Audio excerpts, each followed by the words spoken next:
My name is Catherine Thompson, born just 3 minutes after my twin sister, Jennifer.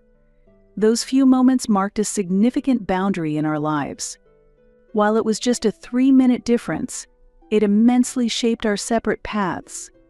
Our parents, Richard and Dorothy, ran a real estate business in a quiet suburban neighborhood. My mother was always dressed in designer clothes. Her appearance was perfected with makeup, as she headed out to showcase luxurious apartments. My father was deeply engrossed in managing the company, immersed in a world of numbers. On the surface, our family projected a facade of harmony. Yet beneath this exterior, there lurked a subtle but pervasive distortion that I became acutely aware of by the tender age of 5. We were born as fraternal twins. As a result, just like siblings in other families with an age difference, our facial features and appearances were distinct from each other. Jennifer had a radiant and beautiful face with slightly curly hair, appearing almost angelic when present. In contrast, I was quite average, plain-faced and easily overlooked, certainly not the angelic type.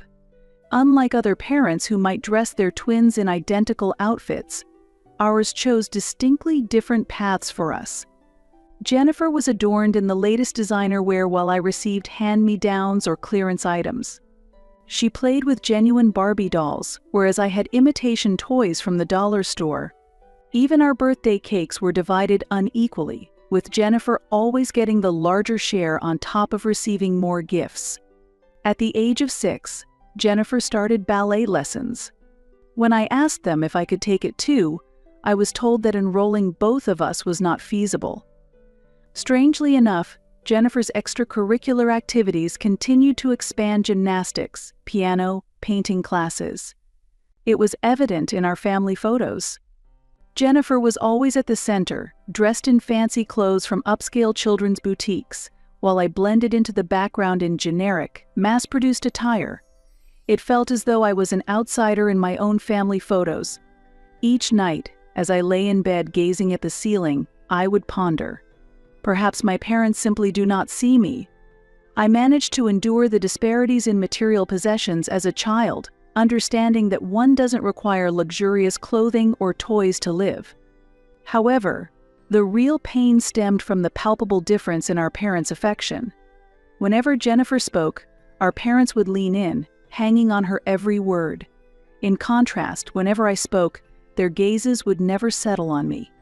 They would give non-committal responses, making it unclear whether they were even listening, and would quickly shift the conversation back to Jennifer. Entering elementary school brought a faint glimmer of hope. Dressed in identical school uniforms, navy blazers, checkered skirts, and pristine white blouses, I harbored a slight hope of being seen as an equal. Smile, our mother would instruct us during photo sessions, her camera lens invariably focused on Jennifer. Jennifer, turn your head a bit to the right. Yes, perfect. My familiar heartache returned.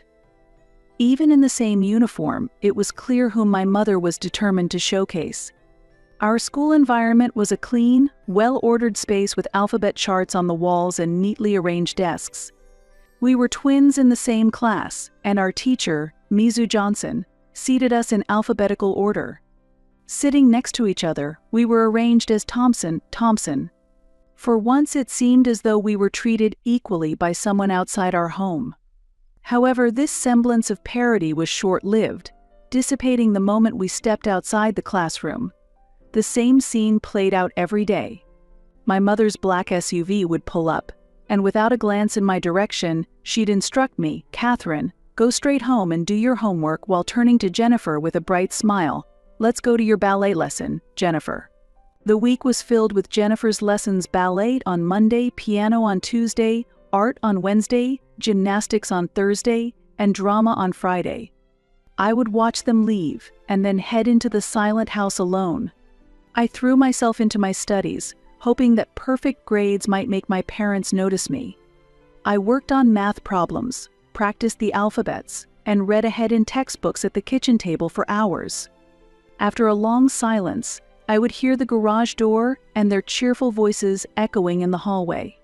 Holding on to a faint hope that my mother might turn her attention to me, I studied alone in the empty house every day. "Mom, I got a perfect score on my test," I announced one day, holding up my answer sheet. "That's nice, Catherine," she replied indifferently, organizing Jennifer's ballet bag. "Jennifer, show your father your new dance." But I didn't give up. I collected my perfect scores, accolades from teachers, and numerous gold star stickers like precious treasures, each harboring a silent prayer that they might one day suffice to draw my parents' gaze. Then, one pivotal night, everything was irrevocably altered. It was just after I turned 12. Having finished my homework, I was on my way to get some water when I overheard my parents' voices coming from the study. Normally, I would ignore their conversations, but this time I found myself stopping in my tracks. Sometimes I wonder my father's voice carried an unusual weight. "Maybe it was too much for us," he said. "What do you mean?" my mother asked. "Having twins. Jennifer alone would have been enough. She's the perfect daughter we always wanted. But two." I understand my mother's side. Jennifer is special. She has a wonderful future ahead of her. But Catherine, she's just there. It would have been better if it had just been Jennifer. I almost dropped the glass I was holding. I hastily grabbed it again, but in its place, it felt as though my heart shattered like an illusionary echo. At that moment, everything became clear. All the years I spent trying to earn my parents' love, holding on to the hope that maybe things would change, all of it seemed foolish. They never wanted me. From the beginning, I was the unnecessary twin, the daughter who should not have been born. That night marked a change within me. I stopped seeking my parents' approval and instead focused on my academics, setting my sights on independence from my family, freed from the burden of trying to please them. My mind opened up in unexpected ways. My already good grades improved significantly as I moved on to middle school. "Excellent analysis," Catherine Mizu Anderson praised me during English class as she held up my essay. "This is the depth of thought I am looking for, everyone."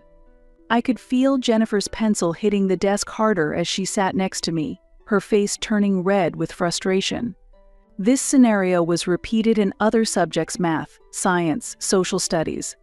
The more the teachers praised my work, the more intense Jennifer's reactions became. One evening, I inadvertently overheard Jennifer's grievances echoing from the living room below. "Mom, the teachers are being mean. They always praise Catherine and make me look bad. They're doing it on purpose." The next day, my mother, her designer brand handbag swinging, stormed into the school with the click of her heels echoing down the hallway. "Why are the teachers discriminating against Jennifer?" she demanded in the principal's office. Mr. Harrison, our homeroom teacher, maintained a calm and professional demeanor. "Mrs. Thompson, this isn't a case of discrimination. Please take a look at their academic records." He carefully displayed our grades for her inspection. "Catherine consistently achieves top marks across all her subjects.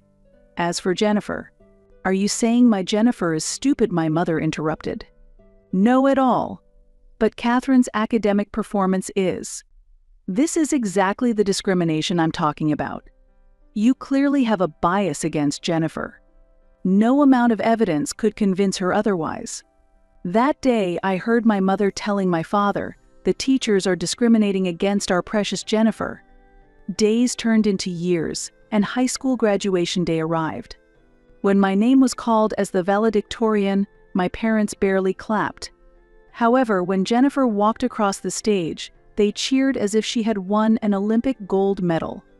And then the day everything changed arrived, the day after graduation. "I have some exciting news," my mother announced at breakfast, barely able to keep still in her chair. "We're going on a trip to Hawaii to celebrate your graduation." For a moment, my heart leapt, thinking that maybe, just maybe, this would be different. "Look," my mother turned to me with a dismissive tone, "we could only get 3 tickets. You understand, right? It's necessary for someone to stay behind to look after the house."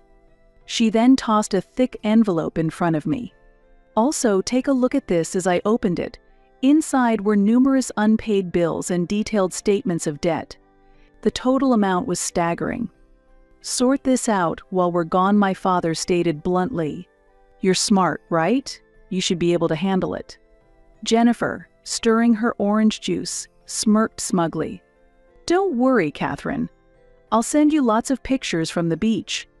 The next morning, I stood at the front door, watching them load their expensive suitcases into the taxi. Jennifer turned back with an exaggerated wave. "I'll send you some lovely photos from Hawaii," they said as they left me behind with a mountain of debt. As the taxi turned the corner and disappeared, I felt my body shake with anger and disappointment. At that moment, I remembered something a shout from a phone call my mother had years ago. "I don't want anything to do with it anymore. That cheap house and those tacky clothes. It's just embarrassing. I've moved up in social status."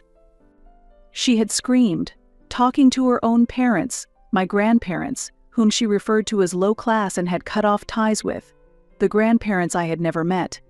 I immediately sneaked into my mother's study and found her address book. At the very back, I found what seemed to be my grandparents' names alongside an address in an old town. That evening, I visited my grandparents' home, a modest house with a well-maintained garden.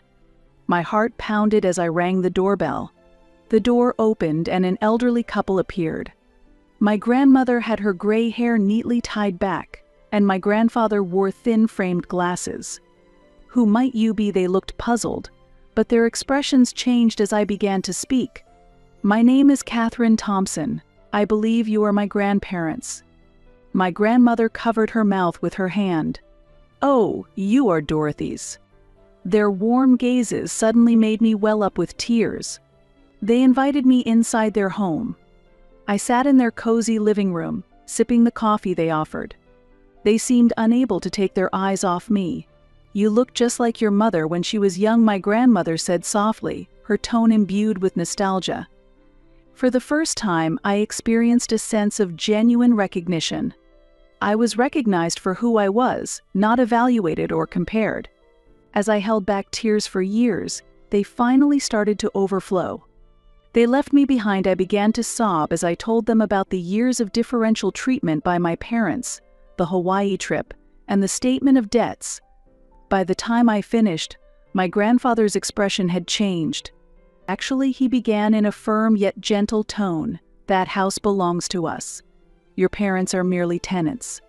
He revealed that he had worked in real estate over 20 years ago, handling many prime properties as a senior executive during prosperous times. However, as the economy declined, the company went bankrupt. Just before that, he had the opportunity to buy that house, which was a liquidated property of the company, at a very low price. At that time, the neighborhood was underdeveloped and the property values were minimal. My grandfather continued. "I saw the potential in real estate and invested almost all of our savings to buy it." "But my mother," I asked, puzzled. "Dorothy said it was her house," my grandmother interjected. "After the company went bankrupt, we lived a modest life. It was really tough at times. Dorothy was ashamed of our life. When she was young, we were quite well off. She couldn't bear the downgraded lifestyle. She said she would succeed in business with Richard, and not end up like me." My grandfather's voice was tinged with deep sadness. My grandmother explained that when my mother got married, my grandparents offered to provide a house for my parents with the agreement that they would pay rent. However, as my parents' business began to take off, my mother started telling people that they had bought the house themselves. "We turned a blind eye," my grandfather continued. "We knew Dorothy was embarrassed to admit receiving help from us, but it was understood that they would continue to make rent payments. However, rent payments began to fall behind about 5 years ago. The last call from Dorothy was 3 years ago." My grandmother's voice quivered slightly. She said, "We are managing the house for you. You should be grateful for that alone." And she claimed, "The property value has more than doubled. We are managing it, so stop demanding rent like it's something prestigious." My grandfather continued with a bitter expression. After saying that, she hung up the phone and completely cut off contact with us. Since then, my father's real estate company had taken on a significant amount of debt from risky property investments and was suffering from serious business downturns. Behind their glamorous lifestyle, the debts were snowballing. Dorothy cut off ties with us and was ashamed to speak of us as poor parents. My grandmother's voice was filled with sorrow. But in reality, they were the ones who couldn't even pay the monthly rent. My eyes widened in shock. When Dorothy last called, we didn't sell the house because we thought maybe one day she would understand, my grandfather said with a stern expression. But we can't overlook this any longer. Meanwhile, my grandparents had been living modestly while investing in several IT companies, and those investments had paid off handsomely. Your mother left saying we were too poor, my grandfather said, shaking his head. Ironically, we are now wealthier than ever. We just don't feel the need to show it off. Then, my grandmother pulled out a bundle of aged documents. This is the deed to the house. We have kept all the records of unpaid rent. We have the right to dispose of the items in the house to pay off the debt. It's time to end your parents' lavish lifestyle. At that moment, my cell phone vibrated. It was a photo message from Jennifer, posing on a Hawaiian beach with the caption, "Wish you were here, LOL." I looked at the message, then at my grandparents' faces, and then at the stack of documents in front of me. For the first time in my life, I didn't feel like the lesser twin. Over the next 2 weeks, I slowly arranged for real estate agents and buyers. My parents' cherished luxury furniture, my mother's branded collections, my father's expensive car, all were put up for sale. Each day, my phone vibrated with new notifications of Jennifer posing on different beaches, dining at upscale restaurants, and relaxing in infinity pools, each picture accompanied by increasingly arrogant captions. Living the best life. This is what success looks like. Winners spend their time in Hawaii, others only dream about it. As I continued with the task at hand, the house gradually emptied, feeling like a weight was being lifted from my heart. Then, the day they were due to return arrived. I pretended to read a book in the living room, peeking through the window. I watched as the taxi arrived and their reactions unfolded one by one. My mother was the first to enter the now bare house, stopping so abruptly that Jennifer, following close behind, bumped into her. My father, struggling with a set of expensive suitcases, nearly tripped over them. "What have you done?" my mother said in a hollow voice, her hands trembling as she clutched her designer bag. "What did you do?" My father blamed me, his face reddened from the Hawaiian sun and shock. Jennifer burst out laughing, though her laugh was tinged with uncertainty. "You're joking, right? Everything's gone." "It's to pay off the debts," I replied calmly. "Oh, and take a look at this," I said, handing over the documents my grandparents had entrusted to me. "From Grandpa and Grandma. I heard they actually own this house, and they want you to leave," I informed them. My mother's tanned face went pale. "What?" "Yes, your parents. The two poor and embarrassing ones," I continued as I handed over the legal papers. "You have 30 days to vacate this house. Of course, I'm leaving too. I'm going to live with them." Jennifer started crying. "But what about my room? My clothes? Most of it's already sold to pay the debts." The photos from Hawaii were nice, weren't they? My father turned to my mother. "Dorothy, call your parents right now," he commanded with the same tone he used when ordering in a restaurant. My mother's hands trembled as she took out her cell phone, her French nails sparkling in the sunlight. When my grandmother answered the phone, my mother didn't even bother to greet her but switched to speakerphone and shouted, "What is this about?" Her voice echoed. Over the phone, my grandmother's voice was calm and slightly amused. "Oh, it's been a while. Did you enjoy your fancy vacation? I saw the lovely pictures your daughter posted. The Royal Hawaiian Hotel is fabulous this time of year, isn't it?" "Don't change the subject. Why do we have to leave the house?" my mother demanded. Well, my grandmother's voice was satisfied. "Your two poor and embarrassing parents are actually quite wealthy now." My mother's tone suddenly changed, becoming as sweet as honey. "Mom, I've been thinking. Let's put the past behind us and start over. Family is important, after all." Indeed, my grandmother's voice was cold. By the way, my mother's eyes shifted towards Jennifer, who already seemed to be calculating something. Did you forget Jennifer, your other grandchild? If Jennifer loses the house and ends up homeless? My grandfather's laughter then echoed over the phone. Are you talking about the granddaughter you took to Hawaii? The one who left Catherine behind? My mother's face turned red. It's not like that. Look, grandparents should treat their grandchildren equally. They are the same age, after all. Equally, my grandmother's voice sharpened. I don't think you're one to talk. Shouldn't parents love their children equally? But it seems that wasn't the case in your household, she pointed out before my mother could respond anything, and the call ended. The weeks that followed were filled with turmoil. My parents tried desperately to reconcile with my grandparents, but it was too late. They were forced to move into a cheap apartment, and Jennifer struggled to accept that her luxurious lifestyle had crumbled instantly. Meanwhile, I started a new life at my grandparents' house. They fully supported my college education. Each morning, I woke up to the smell of my grandmother's warm coffee and chatted with my grandfather over the newspaper. I never knew such ordinary happiness could be so precious.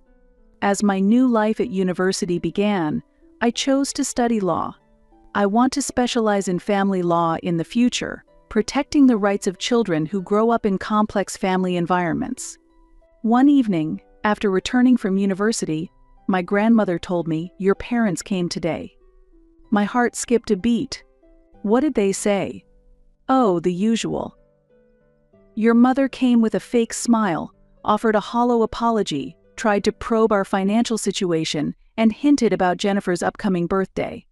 Your father was looking around the house, probably trying to estimate our assets. How did you respond? My grandfather joined in. I told them that we've already decided on how our assets would be used. It's all going to you, he stated. I could imagine my mother's forced smile crumbling. What was their reaction? Well, my grandmother laughed. Dorothy's smile definitely fell apart. I told them not to come back again. That night, I blocked my parents' and Jennifer's phone numbers and all their social media accounts. I knew that messages of regret and offers to make amends would come, but I no longer needed such a family. I don't harbor any hatred towards them. Rather, I quietly accept that there comes a time when everyone must face the consequences of their choices. Living with my grandparents, I learned what unconditional love is for the first time. The happiness of being recognized for who I am without comparison. Sometimes, the most unexpected events can lead to the most beautiful outcomes. Now, as I take notes in constitutional law class, I occasionally think about the little girl who once prayed for her parents' love. I want to tell her that something better is waiting. Not just love, but respect, support, and the freedom to be oneself. The love from my grandparents has given me the chance to turn a new page in my life. While the past with my parents did come with pain, it has now strengthened me and become a part of who I am.